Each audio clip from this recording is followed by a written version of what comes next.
Hello students, welcome back. Now we are going to discuss about regarding extrinsic absorption. Okay, extrinsic absorption. It is also called as impurity absorption. Okay, so here the extrinsic absorption is second type of absorption mechanisms. Okay, actually we discussed absorption mechanisms are three ways, right? First one is atomic defects absorption, right? Absorption done by atomic defects, that is the first one.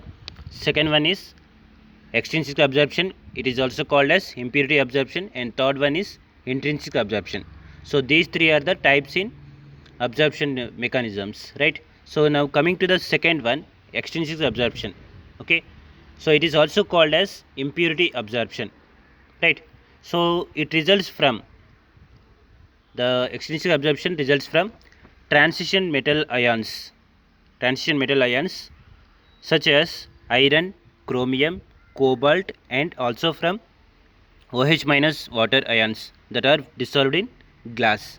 Okay, the extrinsic absorption results from the transition metal ions such as iron, chromium, cobalt, and also from OH minus water ions that are dissolved in glass. Okay, and next one, the extrinsic absorption or impurity absorption occurs because of electronic transition between the energy levels of these ions or because of charge transition from one to another.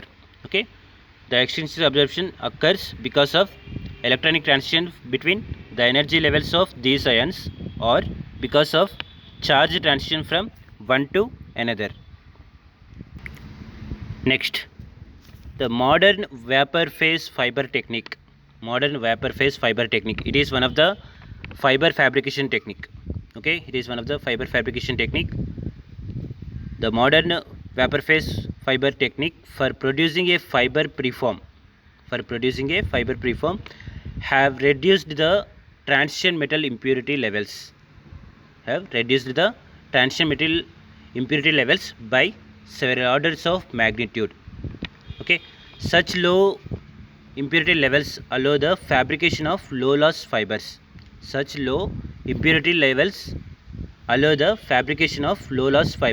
So generally we know now, so the fibers should not have the loss here, right? So even though we are having losses, right, but the loss should be low. Okay, such low impurity levels allow the fabrication of low loss fibers. So it is possible by modern vapor phase fiber technique. So it is one of the fiber fabrication technique. Fine. And next one, the presence of OH ions.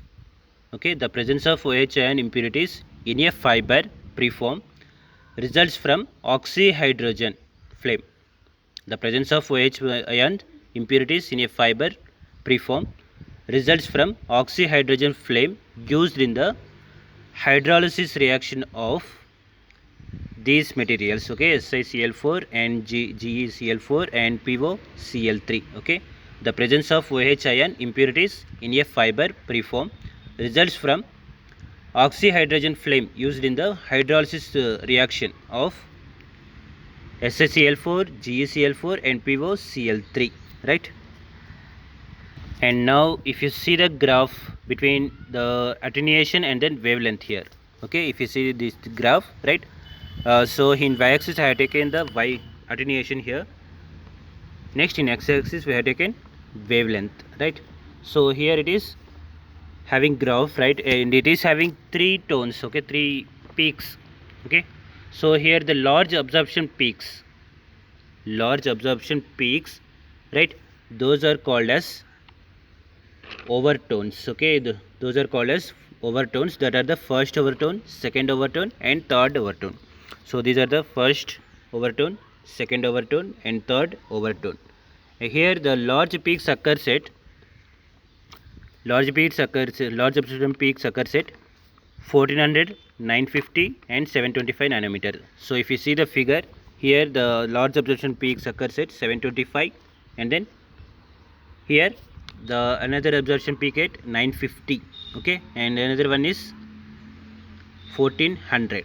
Okay, so these are the large absorption peaks. Okay, early optical fibers had high levels of OH ions, which resulted in large absorption peaks occurring at 1400, 950, and then 725 nanometer. So these large absorption peaks are called as overtones, that are the first, second, and third. Those will be occurred at 1400, 950, and 725 nanometers. Fine. Now if you see the graph, okay, if you see this graph, the peaks and valleys in the attenuation curves resulted in various transmission windows. Okay, resulted in various transmission windows. If you see another graph, so if you see this graph, so it is also drawn between the attenuation and then wavelength, right? So these are the, here we have seen the peaks and valleys, right, in previous graph, right? So these peaks and valleys in the attenuation curves resulted in the various transmission window. Okay, the first transmission window occurs at 850 nanometers, 850 nanometers here, right? And second one near 1300 nanometers, and third one here 1550, 1550 nanometers. Okay, so these are the first windows, second window, and third window, right? So those will be occurs at first one 850 nanometers, second one 1300 nanometers, and third one 1550 nanometers. Here we can expect an attenuation of about 4 dB per kilometer near 850 nanometers. Okay, here we can expect an attenuation of about 450 nanometer, sorry, 4 dB kilometer decibels per kilometer near 850 nanometer here, right? So the typical value, so the typically we can expect an attenuation of about 4 decibels per kilometer near 850 nanometer. So here the graph is drawn between the attenuation and then wavelength, right? So here it is having three windows: first window, transmission window, second transmission window, third transmission window. Fine. And so just now we discussed now, first window occurs at 850 nanometers, second window occurs at 1300 nanometers, third window occurs at 1550 nanometers. Okay, and next one, the single mode fibers. The single mode fibers have attenuations of 0.4 decibels per kilometer. Okay, single mode fibers have attenuations of 0.4 decibels per kilometer and less than 0.25 decibels per kilometer. So this one is O band, this one is called as O band, and this one is called as C band here, right? So the single mode fibers have attenuations of 0.4 dB decibels per kilometer and less than 0.25 decibels per kilometer. And further, the elimination of water ions diminishes the absorption peak around 1440 nanometers.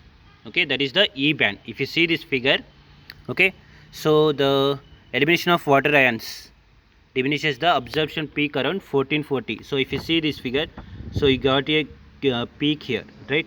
You got one peak here, right? So here this band is called as E band, and it is used for the data transmission of optical fibers. Okay, the elimination of water ions diminishes the absorption peak around 1440 nanometers. Okay, 1440 nanometers, that band is called as E band, and it is used for data transmission of optical fibers that can be used in the E band, or known as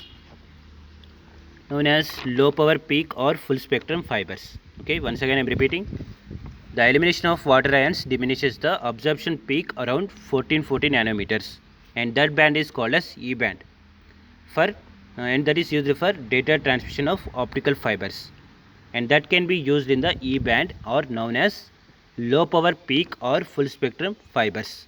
Okay,